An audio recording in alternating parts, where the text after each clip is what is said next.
Well, is the government of Ghana broke, and is Ghana still a country that you should be dreaming or planning to move to?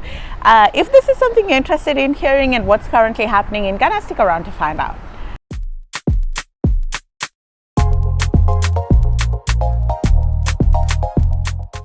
What's up, guys? Welcome to another episode of the vlog. My name is Ndira Oganga. Thank you very much for always showing me love, for always coming back to the channel.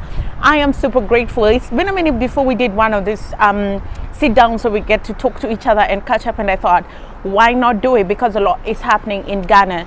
Now, we know most recently the economy hasn't been doing well, and a lot has been said on international media and even local media. And as a business journalist and someone who also works in the media in Ghana, I thought to just come here, have a small conversation, decipher some of the numbers I know, and also hear what you guys have to say about this. Now, just under a couple of weeks ago, both Fitch and Moody, which are credit rating companies, downgraded Ghana's credit rating from B3 to a CAA1, to mean that the government bonds that the government of Ghana was floating in the international markets were not doing really well or were not attractive, and people were dropping them. This is because Ghana's debt to GDP ratio was really high, and there wasn't a stable economic outlook in the country. So debt to GDP ratio is how much money you've borrowed vis-a-vis how much you're creating in your country, how much you're able to produce.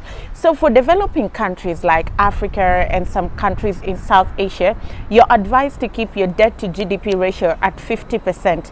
But in Ghana, it's over 78%, and that was causing alarm to the international bodies that audit these things and rate these things, and hence that's why Ghana sort of found itself in that position. And that led to the downgrading because the economic environment is not that great. There's heavy borrowing from the government side, and the revenue that is being generated internally is not enough. For example, Ghana used half of the revenue that it raised to pay some of its loan back. That is the interest payment on the loans. To mean that if, say, you make 1,000 cedis or $1,000, you're using 500 to pay the person you owe, to mean you're only left with 500 to do what you need to do. And that's not really good arithmetic. That is one way to look at it. And then when you look internally also, the government is having, like, the budget keeps growing every single year, but the sources of revenue are not growing as much. And the government tried, like, for example, it did away with toll booths, which was giving it a lot of money, at least 200,000 cedis a day, and in a bid to introduce something new, which was the e-levy, which was met honestly by a lot of hesitation. So the government was saying, for the digital transactions that you'll do that are above 100 cedis, then we're going to charge you 1.75%, which was later revised down to 1.5%. The government was hoping to collect 6.9 billion from this levy had it started collecting the money in February, but the bill is yet to be passed in Parliament. So you have a government that has debt that is accruing every single day. It has interest rates on its loans that it has to pay. It's not making as much revenue, and the source of revenue that it was hoping to collect is not coming through. Now, the government has said over and over again that it's not going to go back to the IMF, and the government says Ghana has resources. I do not dispute, but Ghana has gone to the IMF before when it had resources. The main reason why the government is hesitant, according to my opinion, and you can correct me if I'm wrong, it doesn't want to go back to the IMF is because when such organizations give you money, they give you conditions like you have to increase taxes and stuff like that. And the cost of living currently in Ghana has gone really high. I can't speak about other countries because I'm just here. And if you're watching from another country, you can tell us. Obviously, it's happened in every other place because of the Russia-Ukraine conflict. The prices of fuel have really gone up. So this year alone, prices of fuel in Ghana have gone up by over 50%. And right now, fuel is retailing at 8 cedis. And that's a lot of money. And you know, the way transport is built, transport affects every other thing. Like, if it's expensive to move goods, products and services, obviously that trickle down effect is gonna go down to the users, the end user. I remember I bought Series juice at 9.9 cities this week. The next week when I went to buy it, it was 13.99, and I was like, what? Like, it's crazy, and you can't just blame it on this country. I think, it's happening globally to very many countries because of that instability, and fuel prices have changed, and people have just been saying that things are not doing really well. If you look at the CD, its quality vis-a-vis the dollar, or its strength vis-a-vis the dollar, has really depreciated.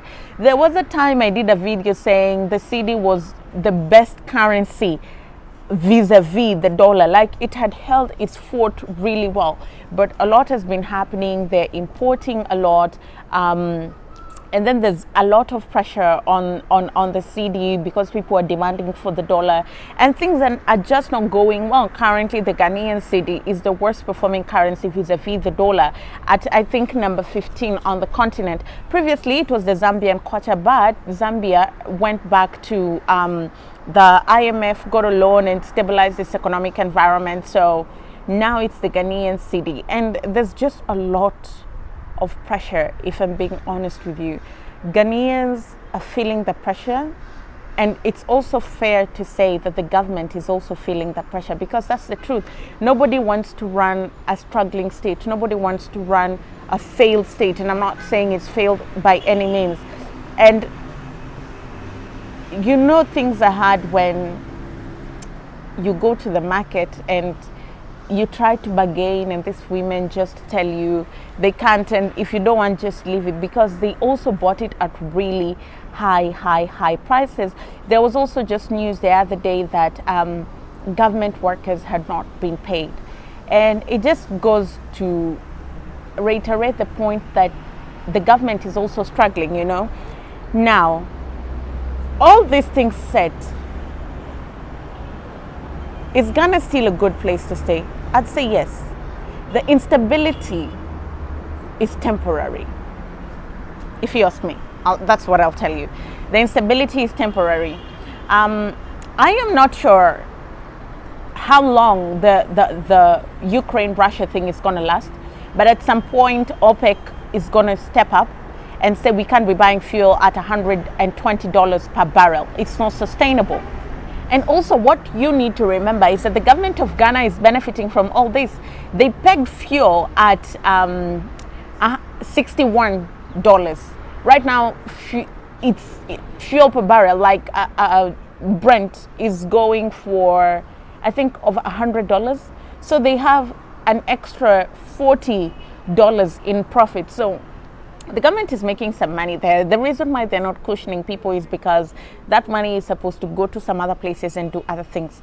That said, once that instability goes down and fuel prices are sort of stabilized, then we are bound to see a little bit of changes. Also, whether we like it or not, we are likely to see the passage of the e-levy, or maybe the toll booths will come back. But obviously, the government cannot stay in limbo for the whole year. A time will come when it will decide where it's going to get its money and how it's going to get its money, and a little bit of vibrancy is going to be injected back into the market. If the government is broke, then the country is going to be broke. But if the government has money, it's paying people, the money is going around in the economy. Would I say if you want to come to Ghana, you should still come to Ghana? Absolutely. The basic fundamentals, the building tenets have not changed. The people are still nice. The people are kind. The place is still very, very open, very accommodating, very adaptive. Will you need a little bit more money? Yes. And when you're planning, will you need to factor in inflation, which is at 13.9%? Yes. But is it a place that you should still move to if you're considering? Yeah. I don't think what is happening right now should scare people or deter people, because obviously when the media report said it's our job to sensationalize things so that people care and stuff like that. But what I kept reminding myself is that this is a home of people. People live here. People survive here. I think now when you just come, you have to have clear-cut plans. You just have to know your shit. You have to have your plans. You can't come to wing it. That will be a little bit difficult because things are not as smooth as you would expect.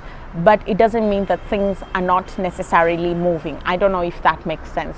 Yeah, and I would really love to hear from you guys. Like, what are your thoughts? If you're Ghanaian watching, what are your thoughts with the increase in transport? How much more money are you paying? You know, how much are you buying food for? Me, I can't shop at ShopRite anymore. Let us just be honest. I will go to the market to buy meat and chicken and fish there because, yay! Yeah. But do I still like it here? Very much so. Do I love it here? Very much so. And is it a place I'm going to stay for another couple of months? Yes. So don't let the headlines just sort of discourage you. Go beyond the headlines, read a little bit, know what you're talking about, and then you can make the decision. But when you're coming, you'll need extra money, you'll need solid plans, you'll need contingency plan, and you'll also need to factor in inflation. That is the surest way to survive this market. I love you guys. Thank you so much for the love that you keep showing me, for the kindness in the comment section, for the support. I really appreciate. Your girl is now a TV girl. Whoop, whoop. Always show me some love on GH Word every day at 7 p.m. And I'll be on Star, the radio, every Wednesday, discussing topics like this, breaking down topics like this to make it understandable and palatable to you. Also, this channel is not going anywhere. Just because I'm on TV doesn't mean that I'm going to desert you guys. I have been shooting content, and more content is coming your way, so you want to stay tuned for that. I love you guys, and I'll see you next time. Subscribe.